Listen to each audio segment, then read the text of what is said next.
Доброе утро, телеканал Якутия-24, НВК Саха, Утро Якутии в эфире. И, как и предыдущие 2 дня, Катерина Винокурова, Павел Танин, мы вместе с вами просыпаемся и новый день встречаем. Да, на календаре у нас 16 ноября, середина недели. Говорят, среда – это маленькая пятница. Почему так говорят, кстати? Я не могу знать, потому что... Наверное, потому что уже середина пути пройдена. Возможно. Ну, может быть, все отталкивается от того, что понедельник день тяжелый, он считается за 2, вторник за 1,5, ну и среда маленькая пятница. Ну а календарно среда середина недели всего лишь. Я все-таки ближе ко второму всегда ориентируюсь, как бы середина недели. Еще расслабляться рано. А вообще хорошо, когда 7 пятниц на неделе. Это отлично. Каждый день как пятница, и мы желаем, Это чтобы называется... каждый день вот проживался у нас именно так. Да, это называется отпуск, как правило, у людей. Тем не менее, что сегодня мы, как и всегда, представим вам много всего интересного, познавательного, ну и, конечно же, все то, что поможет вам зарядиться на этот день, сделать его максимально плодотворным, ну и, конечно же, постараемся зарядить вас на улыбку, чтобы она вас не покидала в течение всего дня. Итак, сегодня мы поговорим об акции «Мы вместе», которая по всей Якутии набирает обороты. Кто же эти неравнодушные граждане, которые безвозмездно помогают сейчас нашим добровольцам? Познакомимся с работой волонтеров. Химчистка дома. Сегодня расскажем и поделимся лайфхаками о том, как легко в домашних условиях подручными средствами почистить зимние головные уборы, сэкономив семейный бюджет. Ну а у всех у нас разные представления о красоте, но когда речь заходит об улыбке, то мнение одно. Красивые зубы – это здоровые, ровные и белые. Но что делать, если внешний вид зубов вам не нравится? Какие есть современные способы восстановления зубов? Поговорим об этом с нашим гостем. Ну и в конце передачи как раз-таки то, что, скорее всего, зарядит вас улыбкой на весь день. Услышим, как разговаривает говорящий ворон Карлуша. Ну а теперь давайте к новостям перейдем, которые произошли, пока мы с вами спали.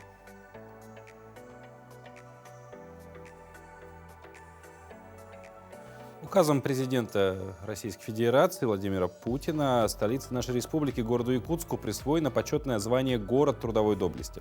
Это звание присваивается городам, которые внесли своим трудовым героизмом и самоотверженностью неоценимый вклад в достижение победы в Великой Отечественной войне. И наш Якутск, безусловно, заслуживает этого признания. Мы гордимся, что теперь в Якутии 2 города трудовой доблести – это Алдан и Якутск. А население Земли достигло 8 миллиардов человек. Общественная организация прогнозировала, что это произойдет 15 ноября, вчера, хотя демографы признают, что в точности посчитать людей невозможно, и их данные могут отставать на год-два. По мнению ООН, на достижение следующей отметки 9 миллиардов человек может потребоваться 15 лет. Если 15 лет потребуется для того, чтобы еще 1 миллиард заработать, скажем так, конечно, можно, наверное, констатировать то, что темпы роста численности населения на планете, они замедляются, потому что я посмотрел, век назад, в 1920 году население Земли составляло 1 миллиард 860 миллионов человек, то есть фактически в 4 раза меньше. Это всего 100 лет назад. За 100 лет в 4 раза, даже чуть больше, чем в 4 раза численность населения Земли увеличилась. Надо же, удивительно, правда? Да. Ну а мы желаем отличного настроения, отличного дня всем тем, кто присоединился к нам только что. С чего начинается ваше утро? Наверное, у многих это с стакана теплой воды, кто-то начинает утро с просмотра социальных сетей, а у кого-то с программы «Утро Якутии», чему мы очень рады. Да, ну а на самом деле большинство из нас наверняка начинают свое утро с чистки зубов, ведь именно эта процедура, притом тщательная и правильная, поможет сохранить зубы надолго целыми и здоровыми. А что делать, если все-таки зубы уже утеряны? Какие есть современные способы восстановления зубов? Об этом поговорим с нашим гостем. У нас в студии Алексей Сотнич, стоматолог, имплантолог, директор клиники Beauty Smile. Алексей, доброе утро. Доброе утро. Доброе утро. Ну вот какие вообще основные предпосылки, причины потери зубов и почему вот потеря зубов может привести, так сказать, к преждевременной старости? Старости, да. Вообще проблема, конечно, основная проблема потери зубов – это кариес. К кариесу приводит неправильная гигиена, то есть не тщательная гигиена. Некоторые пациенты, люди не не так тщательно чистит зубы, и это, конечно, приводит к кариесу, а в дальнейшем уже к потере зубов. Ну и там к роду других заболеваний, которые есть впоследствии кариеса. Мгм. А что делать, если уже ну, утеряно, да, большое количество зубов? Вот как можно помочь? Возможно Там, ли? конечно, можно помочь вообще практически в любой ситуации, либо было желание, ну и, соответственно, деньги, чтобы были. Вообще, в отсутствии зубов можно решить там, есть бюджетные варианты и ну, тут и дорогостоящие варианты. Все эти варианты у нас, в принципе, есть, то есть это съемные протезы и имплантация зубов. Мгм. А качество отличается от дешевых вариантов и Качество, да, дорогих? к сожалению, отличается. Ну, то есть на съемных протезах не так хорошо Мгм. можно пережевывать пищу, и, соответственно, это на качество жизни, ну, смотря от пациента зависит. То есть если пациент хочет съемные протезы, почему бы и нет? Если человек хочет поставить импланты, ну, тоже почему бы и нет? А вот вопрос, наверное, долговечности тоже немаловажный. Я так понимаю, что чем бюджетнее вариант, тем не так долговечно. Ну, если брать съемные протезы, в принципе, это пластмасса, грубо говоря, и она ну, не ломается в целом. То есть, если ее насильно не сломать, то есть она не сломается. Поэтому съемный протез, конечно, может дольше служить. Средний срок имплантации где-то около 20 лет. И в целом дальше нужно будет делать либо ревизию, либо там, менять импланты. Вот бывают случаи, когда у человека, ну, вот основная часть, назовем это так, я, конечно, не стоматолог, не знаю, как в терминологии правильно, но основная часть зуба потеряна, остался корень один. Вот если только корни у человека остались, возможно ли имплантацию проводить? Если остались только корни, имплантация зуба — это вот когда зуба вообще нету. То есть мы удаляем корень. Если корень не подлежит восстановлению, то, конечно, там нужно удалять этот корень и поставить имплант. Там в зависимости вообще по-разному бывает. Допустим, если есть разрушенность корня ниже уровня десны и там ниже уровня кости, конечно, он идет на удаление. И там необходима А имплантация. если корень? А если корень есть, то есть если он стабильный, нормальный, твердый, на него можно поставить либо коронку, либо восстановить пломбы, допустим. То есть такой вариант тоже есть. Мгм. А какой способ выбрать для восстановления зуба? Здесь способ выбрать, наверное, только придя к стоматологу. То есть стоматолог визуально посмотрит, сделает дополнительную диагностику и там уже определит, что делать с зубом. И поставит примерный бюджет, скажет, сколько будет стоить и как по времени это будет занимать. Мгм. Ну, вот, допустим, самые распространенные способы. Допустим, разрушенный корень — это вот поставить вкладку, коронку. То есть пролечивается корень, ставится на него вкладка и сверху одевается коронка. То есть такой способ, ну, зачастую мы используем, но когда вот я опять же повторюсь, если корень разрушен ниже уровня десны, то там надо удалять зуб, скорее всего, этот корень и ставить уже имплант. Ну вот что касается времени, потому что тоже немаловажный такой фактор, некоторые процедуры занимают там несколько посещений. Мгм. Допустим, сама имплантация, операция занимает не так долго, ну, то есть в одну операцию делается, а период реабилитации очень долгий, то есть вживляется имплант, и чаще всего мы ждем где-то 4-6 месяцев. Допустим, если брать коронку тоже время занимает, где-то примерно 2-3 недели, а если мы хотим сразу восстановить зуб и все условия позволяют, то можно, в принципе, пломбы на штифте сделать там грубо за один день, то есть за один прием можно будет сделать это. А всем ли вообще можно устанавливать импланты? Возможно, есть какие-то противопоказания? Противопоказания есть. В целом установка импланта есть абсолютные противопоказания, есть относительные. Если у пациента, допустим, есть сахарный диабет первого типа, инсулинозависимый, если есть какие-то там опухоли раковые, туберкулез и все остальные заболевания, то, конечно, здесь нельзя ставить имплант. А все остальные заболевания, они, в принципе, в целом, ну, можно ставить. Как бы самое главное, чтобы была хорошая кость, и ну, организм человека мог перенести всю эту операцию, которая есть. Ну, вопрос еще другой, да, когда ставится имплант, все-таки это что-то новое для организма, так или иначе. Как долго человек в среднем привыкает вот, к новым зубам, скажем так? Ну, здесь от человека зависит. На самом деле привыкание по съемным протезам где-то идет примерно около полугода-года. То есть если пациент ни разу не носил съемный протез, то там привыкание очень долго идет, то есть что-то инородное во рту. По поводу имплантов здесь примерно то же самое, но чуть побыстрее. То есть визуально зуб не отличается от другого зуба, допустим, когда мы все поставим. И привыкание, ну, буквально, я бы сказал, недели-две, может быть, пока все прикус не восстановится полностью, допустим, так. Ну и, наверное, завершить нашу беседу. Мы так долго говорим именно про потерянные зубы, про их восстановление, но как главный девиз медицины, лучше, вместо того, чтобы лечить, лучше предотвратить. Главные правила гигиены, как же все-таки максимально Да, попытаться что бы вы сохранить. порекомендовали? Да. Так, правила гигиены. 2 раза в день и обязательно ходить к стоматологу раз в полгода. Это обязательное условие. То есть вы сами, в принципе, не сможете найти те проблемы, которые у вас есть, увидит это только стоматолог. Поэтому моя основная рекомендация — это правильная чистка, правильная гигиена. И основное — это приходить на консультацию, смотреть у стоматолога, какие есть проблемы. Систематически, своевременно. Спасибо, Спасибо Алексей. большое. Да, очень полезна утренняя информация вообще, потому что про зубы говорим. Зубы с утра чистить, конечно же, ну, это один из тех моментов, или один из двух времен, сковеркал слово, да, когда надо чистить зубы. Ну а прямо сейчас поговорим еще об одной важной утренней информации, конечно же, о погоде. Итак, сегодня по данным Гидромедцентра в центральных районах температура воздуха на 6 часов утра составила 29-42 градуса. В Заречной группе от 40 до 47, в южных 32-41, в Вилюйской группе 31-37, в Нижнеленских 32 и 40, в западных от 28 до 37, в Колымо-Индигирской группе 27-35 градусов, в Янских 39-42, на северо-западе от 24 до 37. В 6 часов утра температура воздуха в городе Якутске составила минус 35, атмосферное давление 757 миллиметров ртутного столба, штиль. Сегодня днем нам обещают без существенных осадков, ветер переменный 1,4 метра в секунду.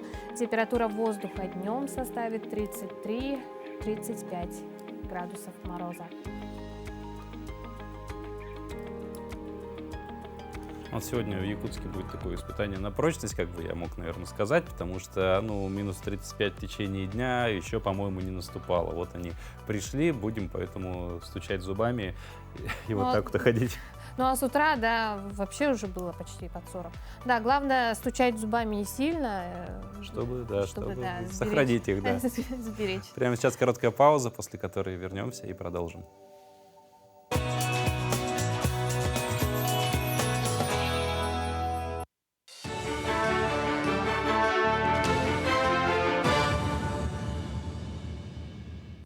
Доброе утро, вы смотрите новости. Почти 2000 семей участников специальной военной операции подали заявление на поддержку в Якутии. Сейчас дети военнослужащих могут отдохнуть в круглогодичных детских лагерях. На текущий момент одобрено 497 заявок на предоставление бесплатных путевок в детские лагеря. Отдых по путевке может быть как летом, так и сейчас. Большинство заявителей решили оформить именно летний отдых. Напомним, бесплатные путевки в детские лагеря предоставляются на основании заявления одного из родителей или законных представителей. Его можно подать в офисах МФЦ «Мои документы» или через электронный портал государственных и муниципальных услуг e-yakutia.ru. В этом году после двухлетнего проведения в онлайн-формате состоялся День бесплатной юридической помощи в традиционной форме, очно с привлечением своих социальных партнеров. Жители и гости Якутска смогли получить бесплатные консультации специалистов по широкому спектру вопросов. Также по вопросам трудовых отношений консультации провели специалисты Федерации профсоюзов республики. Мероприятие состоялось в рамках проведения декады профсоюзного работника, традиционно вызывающей большой интерес среди населения столицы. Отмечу, что ежегодно помощью специалистов пользуются более 150 человек. Федерация профсоюзов проводит дни бесплатной юридической помощи. Мы первые начали у нас в республике проводить дни бесплатной юридической помощи для населения республики, и они у нас проводятся с 2007 года. То есть, в принципе, для людей это востребовано. Вот утром во время открытия здесь было очень много народу. Сейчас ближе к обеду уже народу становится меньше, но порядка от 100 до 200-250 человек, в принципе, за те 3 часа, которые проходит день бесплатной юридической помощи, вот, организуем Федерацию профсоюзов. Мы ежегодно принимаем. Межрегиональная научно-практическая конференция «Хирургия Якутии в реалиях современности», посвященная 90-летию выдающегося хирурга профессора Петра Бушкова, прошла в Республиканском медицинском центре. В конференции приняли участие разные поколения медиков. Это и студенты мединститута, молодые врачи и светила хирургии. Сегодня медицина не стоит на месте, поэтому хирурги постоянно совершенствуют свое мастерство. Примером такого подхода для молодых врачей служит биография Петра Николаевича Бушкова, чей уникальный опыт стал основой местной хирургической школы. На конференции обсуждались актуальные вопросы хирургии, а также провели онлайн-трансляции операций из других городов России. Участники в реальном времени смогли увидеть и изучить новаторские хирургические подходы. Сегодня мы должны представить, чего наша хирургия достигла под руководством нашего уважаемого Петра Николаевича Бушкова за время его заведования кафедрой факультетской хирургии в нашем мединституте. Якутские хирурги ничуть, мне кажется, не уступают, на мой взгляд, не уступает зарубежным хирургам. И то, что вот сегодня мы видим в зале, мастер-класс проводит также наш российский специалист. Спасибо коллегам, а мы продолжаем наш эфир. Да, перед нашей паузой мы обсуждали фактически вопросы здоровья, говорили про зубы, про то, как их сохранить и что делать, если все-таки они потеряны. Немножко эту тему здоровья мы продолжим, потому что количество воды, которое следует выпивать ежедневно, это предмет горячих споров в обществах, форумах, посвященных здоровому образу жизни. Справедливо ли правило 2 литров воды или есть какая-то другая методика расчета? Какая вода вообще самая полезная, живая, талая или водородная? Наш доктор развеет популярные мифы о воде.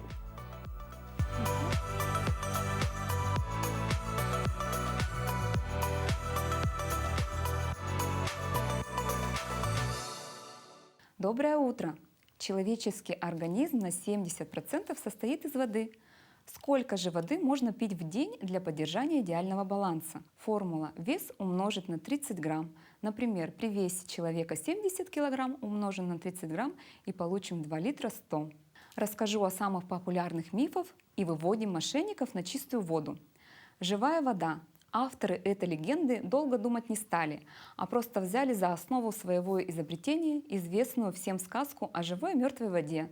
По их словам, вода может излечить от любой хвори, и даже не нужно за ней скакать верхом на коне за 3-9 земель. Несколько тысяч рублей, и вам вышлют по почте чудо-прибор, который путем электролиза, разложения веществ на составляющие при помощи электротока, превращает обычную воду из-под крана на волшебную. Как это работает? Благодаря тому, что в обычной воде всегда присутствуют соли калия, натрия, магния и кальция, электролизер разгоняет ионы по электродам, из-за чего вокруг жидкость подшелачивается. Получившийся щелочной раствор активно контактирует с воздухом, в результате чего в нем появляются карбонаты и бикарбонаты калия, натрия, магния и кальция. Такая вода действительно может помочь при изжоге, но если у вас, например, гастрит, то, употребляя полученную жидкость, вы можете заработать язву желудка. Талая вода. Ей также приписывают целебные свойства, рекомендуют как лекарство от всех болезней. Как бы банально ни звучало, вне зависимости от того, набрали ли ее из-под крана, привезли с вершины горы или нашли на Марсе, вода — это всегда 2 молекулы водорода и 1 молекула кислорода. Вкус и свойства воды определяют исключительно примеси, которые в ней содержатся. Все зависит от того, где лежал снег, который растопили или разлили по бутылкам. Если его взяли рядом с промышленными предприятиями или у автодороги, то там могут быть опасные химикаты, такие как свинец. Получается, что талая вода полезна только если ее получили в заповедном или экологически чистом районе. Вода, насыщенная водородом, всех нас делает моложе, энергичнее и здоровее. И все за счет своей способности поглощать свободные радикалы. За соответствующую цену, конечно, от 300 рублей за литр антиоксиданта. Правда ли это? Нет. По крайней мере, пока что нигде, кроме рекламных материалов о японской инновации, нет никаких упоминаний о научных работах, посвященных водородной воде.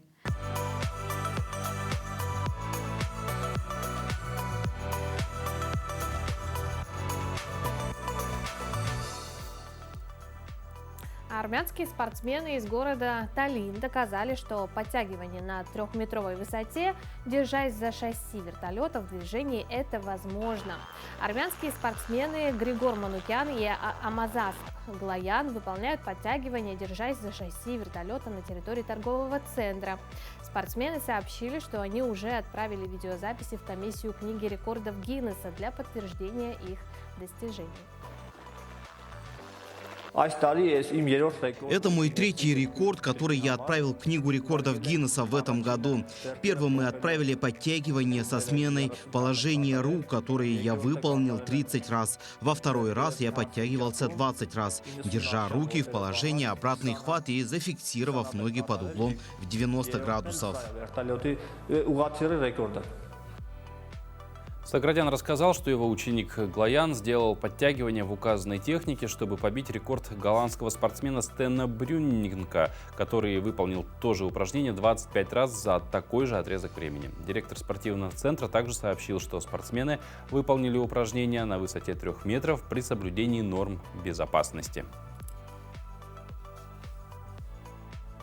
Ну а зимой чаще всего мы обращаемся к такой процедуре, как чистка головных уборов. Тема эта как никогда актуальна сейчас, но обращение в химчистку стоит нам немало денег, да? Иногда проще даже новую шапку купить. Вот. Поэтому и сегодня, чтобы бюджет ваш сэкономить, мы расскажем несколько лайфхаков, вообще способов, премудростей, как в домашних условиях подручными средствами чистить любимые зимние головные уборы. Берем шапочку, которую мы чистим. Сначала мы делаем сухую чистку. Это значит, мы его расчесываем. И заодно, вот когда расчесываем, мы его чистим от пыли, от грязи. Ну вот для такой вот шапочки, короткошерстой, да, вот для норки, например, да, мы берем, ну, если у вас есть вот такие вот щеточки, и вот им мы расчесываем. Расчесываем мы их вот так вот очень тщательно и заодно пух поднимаем, вот этот вот пушок. И вот эти вот рабочие места вот так вот чистим. Потом вот так вот немножко вот так вот потряхиваем, чтобы пух, мех распушился. Ставим, берем воду с уксусом, в котором мы растворили воду, и тряпочку. Это уксусная вода, на литр воды 1 чайная ложка уксуса. Выжимаем хорошо. Тряпка не должна быть такой вот сильно мокрой. Она такая вот влажненькая должна быть. И вот отсюда вот начинаем. Вот можно вот эти вот, где прикасались вот этот лук, внутреннюю часть шапки вот так вот потереть. Почистить. Так вот. После того, как мы пошоркали вот этой влажной с уксусной водой тряпочкой, да, мы его вот так вот стряхиваем. Так вот маленько. Потом мы начинаем расчесывать. Немножко подсохнет, потом мы начинаем расчесывать. Вот, для короткого меха, например, да, ну вот такую вот щетку берем. Или вот для шапочки с длинным ворсом. Вот такая вот у меня есть, да?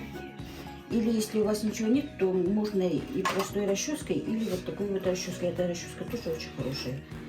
Поэтому вот так вот его по направлению меха мы начинаем потихоньку вот так вот расчесывать. Когда расчесали, его тоже потрясли вот так вот хорошенько, да? И ложим вот на такую, ну, если у вас нет такой поставки, да, то можно его на такую вот баночку 3-литровую. Но обязательно должно быть на чем-то вот так вот сидеть. И даем это тут окончательно подсохнуть. Потом это время от времени можно приходить, его вот так вот трясти.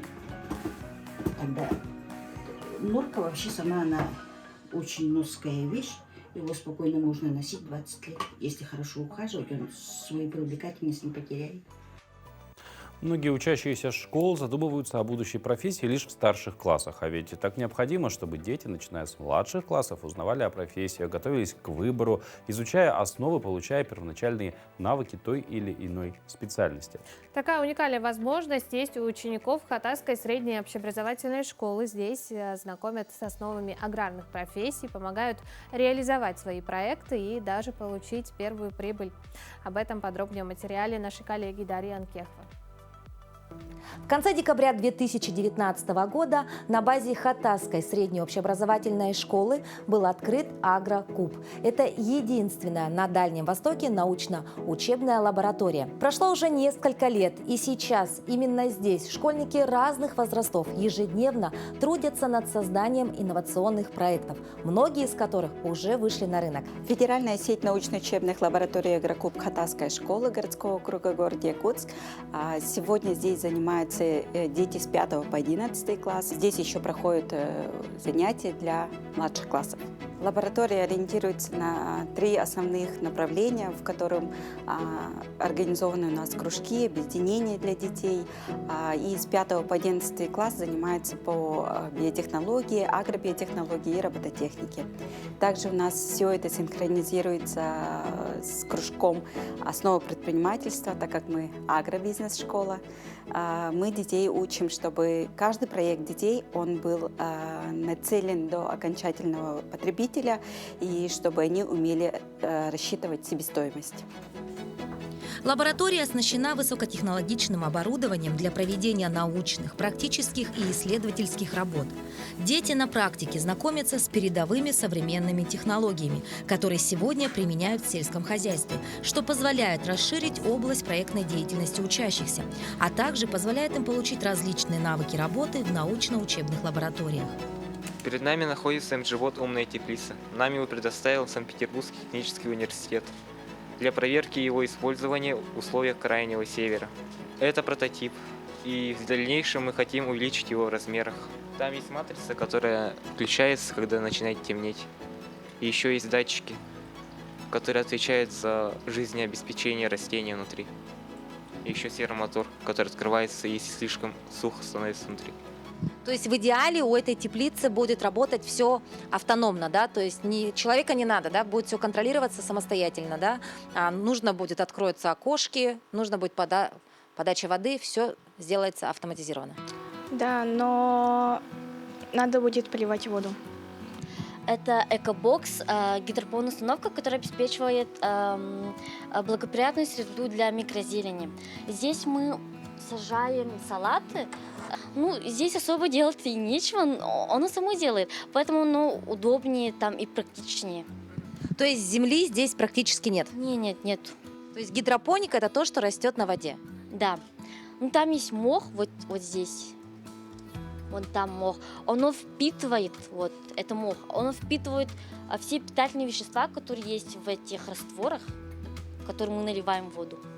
Вот от той самой маленькой семечки до вот этого состояния необходимо 30 дней. И действительно мы видим результат, совершенно свежая, полезная зелень, ароматы прям как будто растет все на грядках. То есть я думаю, что этот процесс совсем скоро будет запущен в больших объемах, и у жителей нашей республики появится тот самый уникальный шанс кушать свежую зелень каждый день. И, конечно, это не может не радовать. Мы занимаемся химическим анализом почвы и на данный момент определяем марганец. А для чего вообще это делается? Чтобы определить плодородность почвы. То есть это ваша личная инициатива или к вам уже люди обращаются за этим? К нам обращаются люди. Микроклубни картофеля, тушенка, хлебцы, органические удобрения, сувенирная продукция, леденцы, натуральный шоколад, растворимый концентрированный морс, натуральное мыло и другие инновационные продукты – вот лишь малая часть проектов, над которыми школьники Агрокуба работают ежедневно. Ребята принимают активное участие в научно-практических конференциях, конкурсах, грантах, где занимают призовые места. За первый год научно-учебной лаборатории разработаны проекты с выходом уже готовой продукции. Так Бурцева Алина и Петрова Каролина совместно с руководителем Николаем Матвеевым изготовили и сертифицировали тушенку из мяса жеребятины высшего сорта с сохранением мяса путем консервации продукта в реторт-пакетах, отличающихся легким весом и транспортабельностью.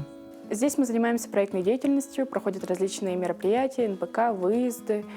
И за эти годы у меня есть несколько проектов, но одним из самых результативных является тушенка из жеребятины, которую мы реализуем через наш сельскохозяйственный кооператив.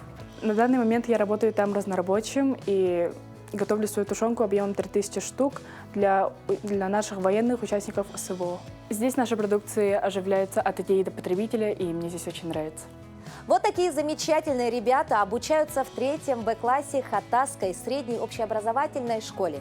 Возможно, кто-то именно из этих ребят и станет тем самым светлым и прекрасным будущим всего агропромышленного комплекса республики. Наша школа лучше всех!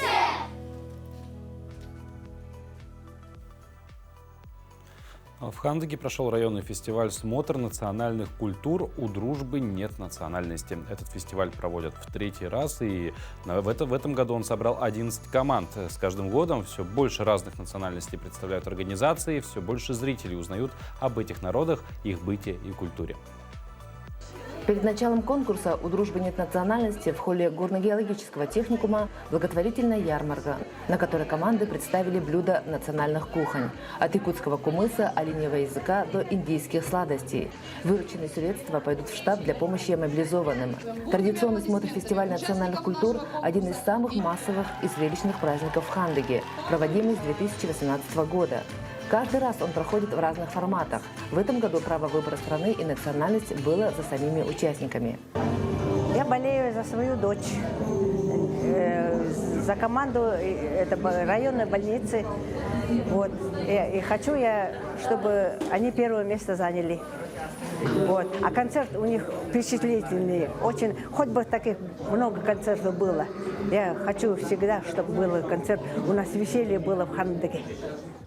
Эвены и эвенки, якуты, русские, буряты, индусы, китайцы, турки, эфиопии, цыгане. На конкурсе представлено 10 разных команд. Выступления участников жюри оценивают по 3 критериям: оригинальность, отражение национального колорита и соответствие заявленной тематике.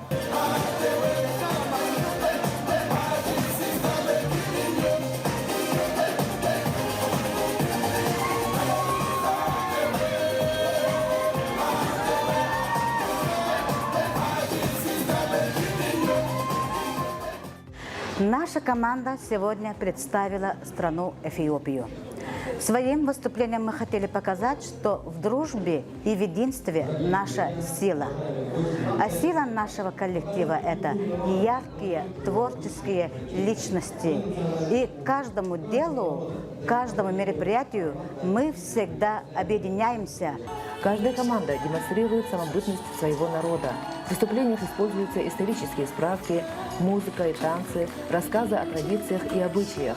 Глядя на выступления, зрители переносились из одной страны в другую, испытывая самую разную гамму чувств.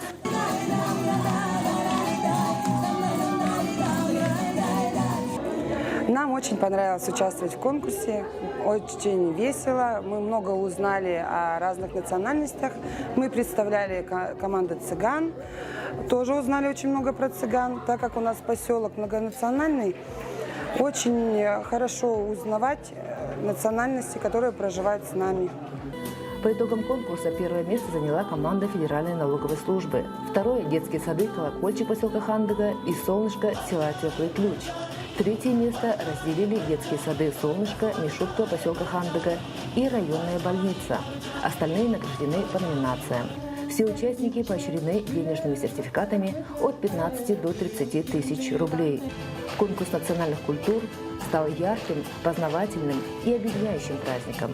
Мария Винокурова, Хандыга, Топольский район.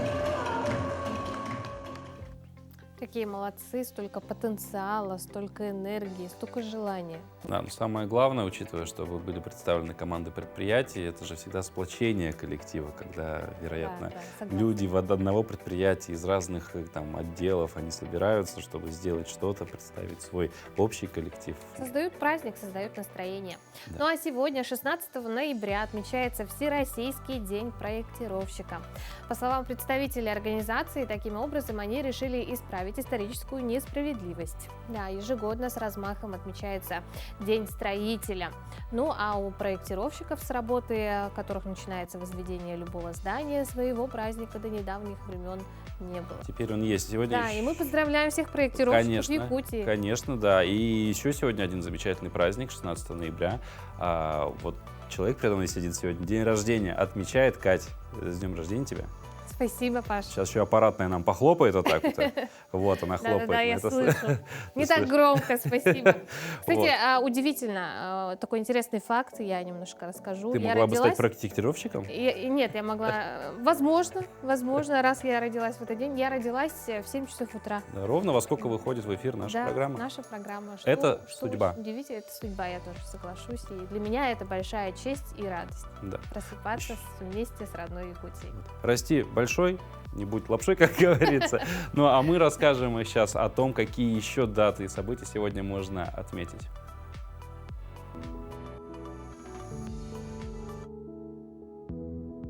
На календаре 16 ноября.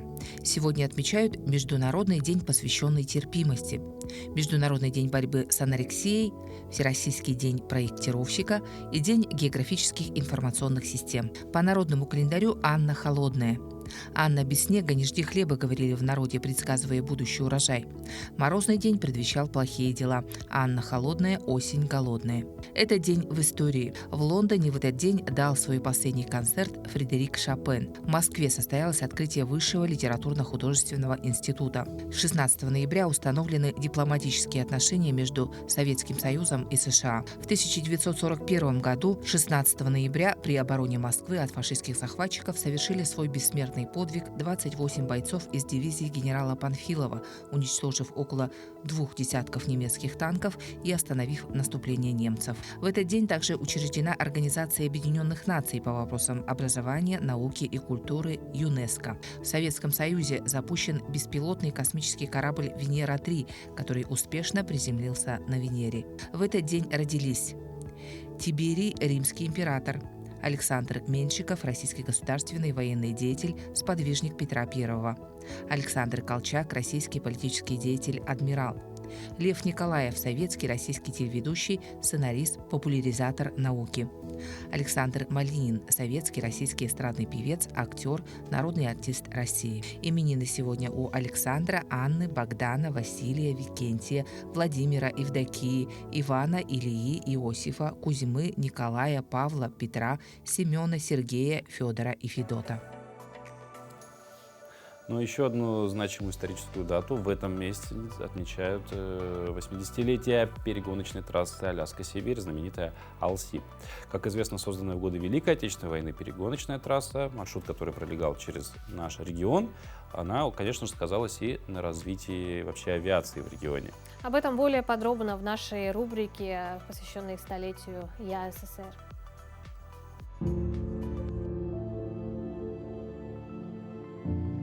В 1942 году заработала воздушная авиатрасса Аляска-Сибирь.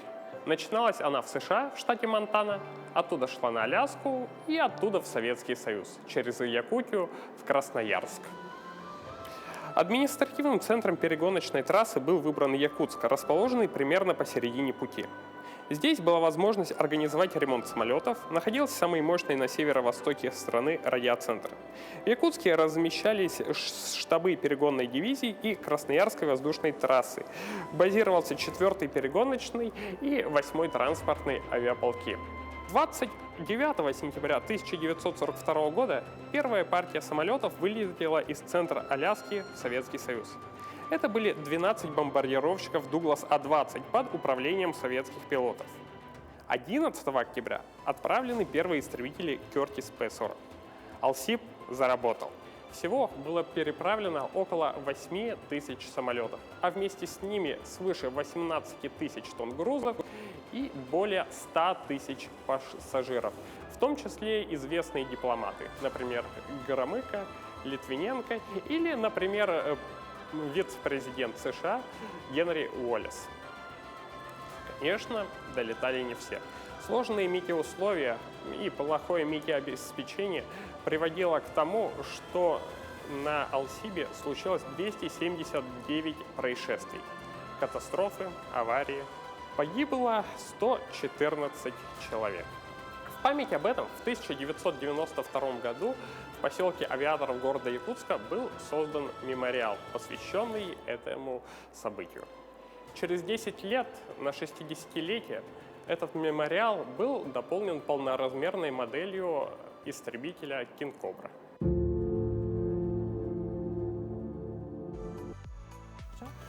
Состоялась пресс-конференция по итогам работы врачей Якутии на Донбассе. Всего в бригаде участвовало 10 медицинских работников-добровольцев. Это неврологи, УЗИ-специалисты, офтальмологи, рентген-лаборанты и кардиологи. Медики работали более 2 недель по 14 часов, принимая по 200 человек в день. Всего проведено более 2500 консультаций, а также 147 операций по удалению катаракты. Еще 16 пациентов прошли операцию после травм глаз, полученных снарядными осколками. Одним из наиболее опасных диагнозов жителей Донбасса является ишемическая болезнь сердца. Это обусловлено постоянным нахождением в стрессовом состоянии.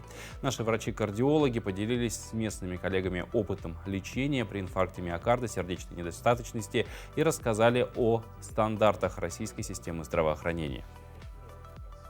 Как сказать, не очень медицина 80-х, 90-х годов, можно сказать. Есть только кардиограмма и все.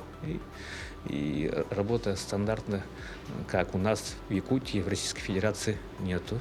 Работает по старым рекомендациям, по старым все стандартам. И мы пришли и научили их, мастер-классы проводили. Ну а очередную партию гуманитарной помощи для мобилизованных военнослужащих собрали жители Алданского района.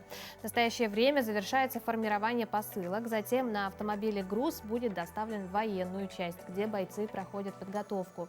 Открытки школьников с искренними и теплыми словами будут доставлены адресатам мобилизованным военнослужащим, призванным в ряды вооруженных сил из Алданского района. Ящик с посланиями будет отправлен в военную часть наряду с иными видами грузов гуманитарной помощи, собранной жителями района и трудовыми коллективами. Дань уважения, дань заботы, ребята, которых призвали именно на мобилизацию. Ну и, соответственно, юноармейцы помогают это все укомплектовывать, упаковывать, так, чтобы это было красиво, хорошо и удобно и грузить, и транспортировать. Ну, это перчатки, это какие-то теплые вещи, это, получается, это сапоги, это шлема, это то, что нужно на их момент, и то, что они считают им необходимо. Ну, то есть, согласно списку. Ну, вот продолжим тему именно помощи мобилизованным гражданам, их семьям. У нас в гостях в нашей студии председатель общественного движения в поддержку мобилизованных, призванных из Республики Саха-Якутия, Якутия с тобой, Аил Тюлурха. Доброе утро. Доброе утро. Вот, собственно, в Якутии сегодня создан штаб. Какая помощь оказывается, кому оказывается, как оказать ее? Ну, начну с того, что была команда, работавшая в штабе по тушению лесных пожаров в прошлом году, и основной костяк — это Ирина Егоровна Савина, Айлан Винокуров, Ольга Григорьева, Владислав Коротов, Гульнара Алексеева, Анна Ефимова. Вот они, то есть мы все пришли к тому, что ребятам нужно помогать. Для нас это было неожиданно. Резкая мобилизация. Многим дали 3 часа на сборы. И в военных частях они оказались практически без нормальных вещей. Мы начали сбор. И сейчас мы работаем в рамках всероссийской акции взаимопомощи «Мы вместе». Вот. И вот сейчас, наверное, самые активные работающие в нашем штабе — это Ирина Егоровна Савина и Анна Николаевна Ефимова. Вот они. Ирина Егоровна на себя взяла пошив тех вещей, которых не хватает и в магазинах купить, да и просто они покупают материалы, на деньги спонсоров, где-то сами вкладываются. И на бытовых швейных машинках, вот на базе технопарка, шьют, да. Анна Николаевна, значит, она организует всю работу вот по приему вещей вот, на Орджоникидзе 10. Кстати, мы там ждем, на Орджоникидзе 10, вход с левого торца. А насчет того, что шьют, ну, это и теплая одежда, значит, снаряжение, балаклавы, там, рюкзаки, очень новые какие-то идеи, которых вообще в мире нет, двойного, тройного, шестерного назначения, да, такие. Универсальные такие, вообще, да? Ну, очень идейные сама по себе. Мы наслышаны, что акция набирает обороты, люди слышат, приходят, приносят, помогают. Чем помогают еще? Ну, первое время, в общем, как бы волна была желающих. Сейчас тоже приходит, но чуть-чуть меньше, поэтому нам иногда не хватает вот этих вещей. Приносят теплые вещи. Очень не хватает у нас сейчас разгрузок, значит, жгутов, турникетов. Каждому бойцу их желательно по 2-3 штуки, потому что мало ли какое ранение. Вот, в ногу, руку, а если у тебя один жгут, то считай, ты уже все.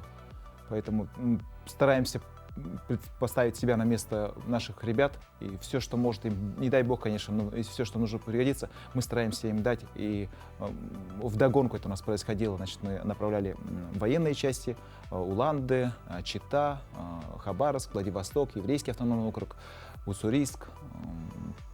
Но сейчас у нас, конечно, уже потихоньку наше внимание переходит уже на Запад, и сейчас плотно работаем с правительством, они уже назначили представителей в опорных пунктах, это рядом вот с границей, и через них мы уже начали свою работу, и сейчас ждем, чтобы наш груз доставили нашим ребятам на передовую. Вот. Ну вот вы уже сказали, что раньше как бы, ну сейчас на Запад повернулись, скажем так, до этого. Все-таки на Дальнем Востоке здесь больше помощи оказывали, кто сидел в частях наши мобилизованные, проходили подготовку. И была возможность, конечно, обратную связь какую-то получать, потому что вы в соцсетях это распространялось и так далее. Как бы какие вот ощущения, когда... Ну, я сам выезжал в Владивосток, встречался с ребятами, у ребят настроение такое хорошее, боевое. Они очень благодарны. Я даже, ну, как бы они вроде бы сытые, там, одетые, но помощь от республики им важна была вот с моральной точки зрения. Им было важно знать, что они не брошены, что их не просто там вот направили на боевые действия. Они их помнят, думают. Ну и главное, я сказал, что даже в нашем штабе все мы молимся за то, чтобы живыми, здоровыми ребята вернулись в свои семьи, к своим детям, родителям, женам. А вот вам, что лично вам дает вот эта работа? Тоже, может быть, какой-то моральный... Вот я тоже часто задаю себе вопрос. Вот вокруг меня, там, у нас там, сотня человек, которые вот этим занимаются бесплатно, да? Вот, казалось бы, можно было бизнесом заняться, там, еще чем-то, а вот нас вот все тянет к тому, чтобы помочь нашим ребятам. Когда ты знаешь, что ты помог какой-то семье, какому-то отцу, вот представьте себе бойца, которого голова болит там, или что-то заболело, а у него лекарств нет. Аптечки мы готовим, допустим, да? Или у него там ноги мерзнут без телек, или там просто даже термобелья нет. Это же дискомфорт, который не позволит ему сконцентрироваться и, возможно, сохранить себе жизнь своей внимательностью. Поэтому вот, обеспечивая вот такой маленький, такой на бытовом уровне чуть-чуть комфорт, мы делаем их более собранными, внимательными, чтобы они уже выполняли свою боевую задачу и сохранили свою жизнь. Вот у нас вот такой вот посыл, я всем тоже об этом говорю, вот, для нас это очень важно. И потом, знаете, как энергия приходит от того, какие люди нам приходят, помощь приносят. Например, вообще, женщина звонит, она говорит, я не могу подъехать, у меня есть определенные там трудности со здоровьем, я хочу вот передать там. Я хочу помочь. Да, а она, оказывается, торговала этими теплыми вещами вот этими в свое время. Приезжая, она меня на инвалидном кресле встречает. То есть вот она вот отдала помощь, новенькие, все это одежду я забрал. Потом недавно мальчик пришел с мамой, инвалид с детства, и он от своей пенсии 5000 отдал вот нашему швейному цеху. Но когда наши швеи об этом узнали, они так растрогались, и сейчас они хотят ответно ему на Новый год какой-то сделать подарок. То есть вот такие маленькие нюансы, они говорят, что вот вся страна, вот каждый человек, многонациональный наш народ, он весь переживает за наших ребят, которые вот рискуют своей жизнью. Это Это очень серьезно, конечно. Да, это ведь такое сплочение, да, еще. И самое интересное, меня еще радует, раньше вот я все боялся, вот отправлю сейчас, значит, груз поехал, и он доедет, не доедет, там, да, вот между ребятами как справедливо, несправедливо. Сейчас вот я слышу, как по первости какие-то были, это вот неправильно так перераспределяли. Сейчас, например, вот в Читу отправили большой груз, они там создали комиссию, они там говорят, все по справедливости, кому чего не хватает. То есть вот это их сплочение, их самоорганизованность, я думаю, что эти ребята должны вернуться. Вообще. Конечно, конечно. Да. Аил, ну и как вас найти, если кто-то хочет? Да, мы захочет находимся помочь? по адресу город Якутск, улица Орджоникидзе, дом 10. Это рядом с Минсельхозом, вот, старое здание ГАВСа.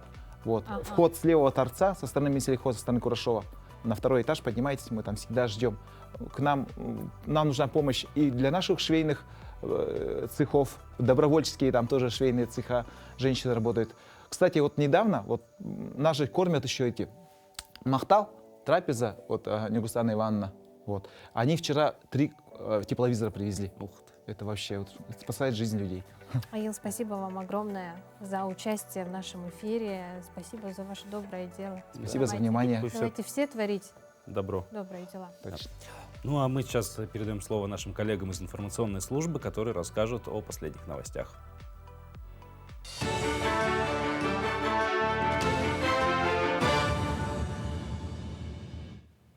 В эфире новости. Доброе утро.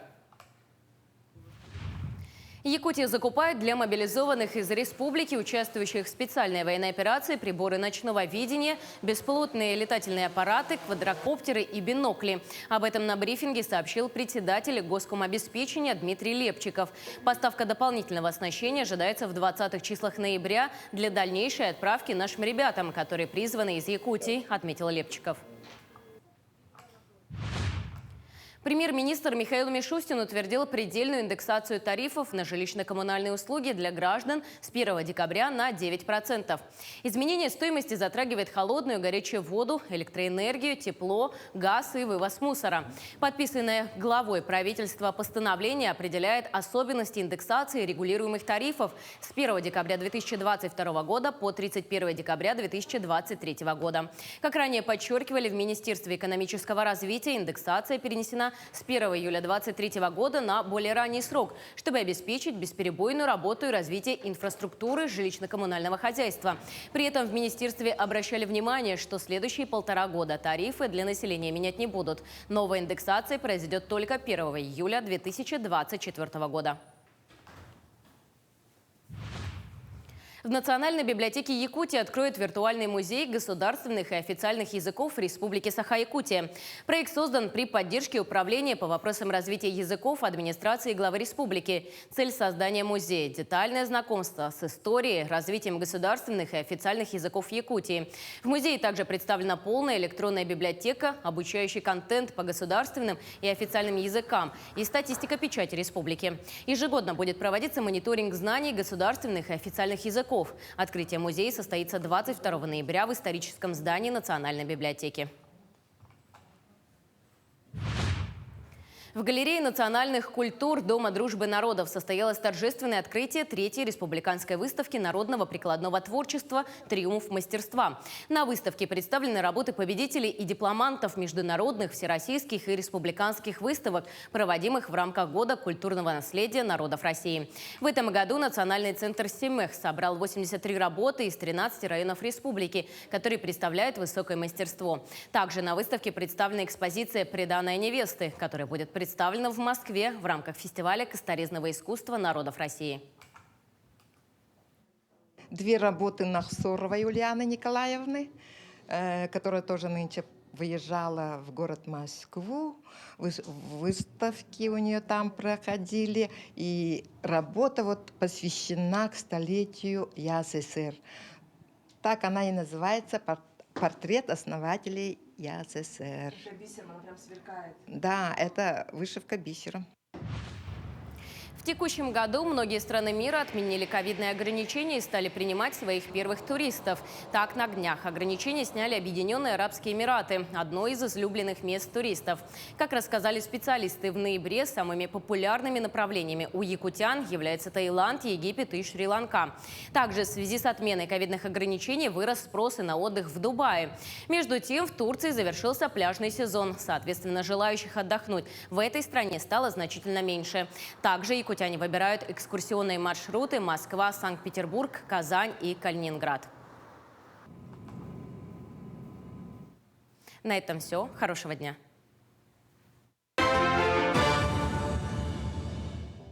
Ну и, как обещали, завершим мы чем-то позитивным, чтобы вы улыбнулись и эту улыбку сохранили на весь день. Словоохотливый ворон-актер удивляет посетителей за студией «Ковчег». В этой студии живет птица Карлуша. Она отвечает на телефонные звонки, громко смеется над шутками и любит даже хвастаться. Основательница «Ковчега» Анна Пономарева рассказала, что когда птица впервые заговорила, то очень напугала сотрудника за студией, назвав его по имени голосом руководителя. 14-летний Карлуша хорошо имитирует голос, подчеркивая индивидуальность и интонацию. Карлушечка, молодец. Карлушечка. Карлушечка, молодец. Здорово. Здорово. А? Здорово. А? Он говорит голосом нашего руководителя. Он с самого начала выбрал его голос. Мы его специально не учили. Веселое настроение у него сегодня. Вот. Напугал нашего работника, когда начал говорить, потому что наш руководитель кричит, часто его зовет, работника нашего, там, Паш. Вот. И первое слово, которое он сказал, которое он услышал, это было Паш. Карлуша, кстати, участвует также и в рекламах, и даже снимается в передачах, оказывается. Ну, мне кажется, талант такой надо где-то обязательно использовать. Удивительно, да. Да, ну действительно так хорошо говорит. Получше людей, да, некоторых. Ну, у меня почти получается говорить как Карлуша. На этом все, друзья. Завтра снова увидимся. Хорошего вам дня. Отличного дня, до завтра.